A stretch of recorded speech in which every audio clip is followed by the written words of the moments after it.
Welcome to Interfaith Views and Issues, a program designed towards establishing tolerance and better understanding.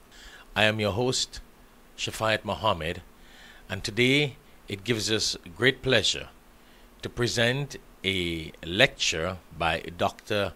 Mohsin Jaffer, a very prominent person in South Florida, USA. He delivered this lecture at an Abrahamic program organized by Al-Hikmat Services Inc. at Darul Uloom Islamic Institute in South Florida. Once more, our pleasure to present Dr. Mohsin Jaffer. Our distinguished visitors, students, teachers, and parents, peace be on you. Assalamu alaikum. And as Muslims, we always begin by invoking the name of the Lord, most merciful, most kind. I was going to talk about health, but I must touch on spirituality. My father was very spiritual. I'm not a religious scholar, but he believed in something that I have carried all my life. And he said, son, you must remember that all of us are children of Adam. And as you know, Islam is really a belief of continuation from Adam to today. Adam was our prophet. And then after that, a long time passed, and Noah came. And then people forgot about God. And then Noah told people about God. They didn't listen, and there was a flood. Subsequently, people forgot about God again. And then came Abraham, like you heard the students talk about how he didn't like idol worshiping, and he thought of the idea of oneness, of one God. And he also happens to be the father of the monotheistic religions, which is Christianity, Judaism, and Islam. So we are all one family, the Abrahamic family, and we just celebrated the feast of Abraham, which is a tremendous testimony to what faith does to you. You know, it was a belief in God, and he tried to do this sacrifice. And we also go and practice the ritual of a woman who's desperate for her child and runs back and forth, and then a well starts there. Well, for 6,000 years, this well is still there. It's called the Zamzam. And I tell my Jewish and my Christian friends that, look, if a Muslim goes to Mecca, he's really going to the first synagogue or the first church in the world, because we all believe in Abraham, and he started that.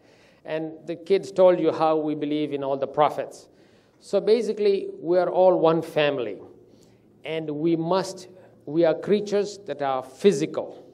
So there are three things that make us whole, is the mind, body, and soul. Your spirituality nourishes your soul, and that's why you come to mosque, or you go to a church, or you go to a synagogue, to get that spiritual connection with your Creator, your Lord.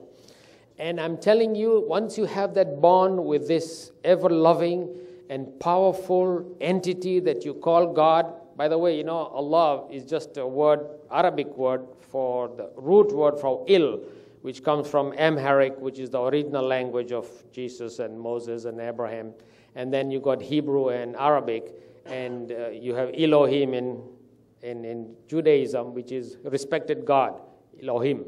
And Allah, which is a little more guttural language, which is Allah, which means God. So we all mean God when we say that. And when you bring that connection between your creature, and this is your personal connection, remember, there's nobody between you and your Creator. When you start enjoying that very powerful relationship, you feel liberated, you feel happy, you feel very, very good about yourself. That's why Islam recommends that for 5 times a day, you cut yourself off from your physical work as a student, as a teacher, as a worker, and then you just spend a few minutes connecting with your spirituality and your Creator, and you feel liberated and you feel happy. Because God doesn't need your prayers. He made you. He doesn't need you. It's for us, that what prayers does for us. Then your body. And I'm a doctor. And I have learned to admire this beautiful body. It is the most wonderful gift you have. My patients are all seniors. I see a patient of mine in the crowd. And you're all seniors.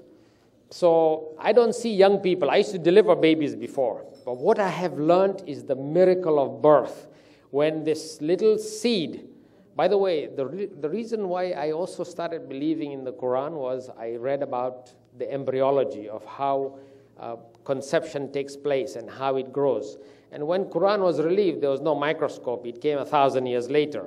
And yet there is embryology in the Quran, and there is about science of being the worlds and the sun moving to a destination which we didn't even know until 1954. So that gave me a little more faith that this book has some meaning and maybe it's authentic. But what you have really been given is the most wonderful gift you will ever get in life. The trouble about us is we take our bodies for granted. We eat the wrong food. We don't exercise it. You know, until a few years ago, you didn't have cars, right? 100 years ago, you didn't have cars. You walked. Even for a poo-poo, you had to go to the outhouse. You didn't have. You were working hard. And today we know every human being needs 10,000 steps, which is walking about 2 miles a day. So you guys, all of us, should be walking about 2 miles a day. So make it a habit to walk, to exercise, to eat right, to think right. Your mind is your most wonderful gift. If you don't exercise it, you will not blossom. Now, you take a book like Quran, and you try and memorize it. It's a mammoth task, but it's achievable, and you can achieve it if you put your mind to it. That should be a good example when you see these young folks who can remember these verses, that your mind is so powerful, and you and me as ordinary human beings, we don't apply ourselves and don't use our mind. So exercise your mind, read a lot. And today, the best gift you can give yourself is this connection with other human beings. We are cultural animals, we are gregarious animals. We need other human beings to connect to. So don't just restrict yourself to the people you know. Even in an elevator, give a smile. Talk to somebody. You will learn a lot. This is a wonderful world. We have all inherited this world. It's part of our heritage. It doesn't matter where you come from. I was born and brought up in Kenya, and I'm here in America today.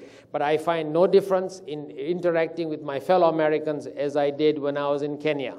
I find we are all children of Adam, and we must connect. But as a doctor, I'm going to leave you with this gift. Take care of your body as if you will live forever.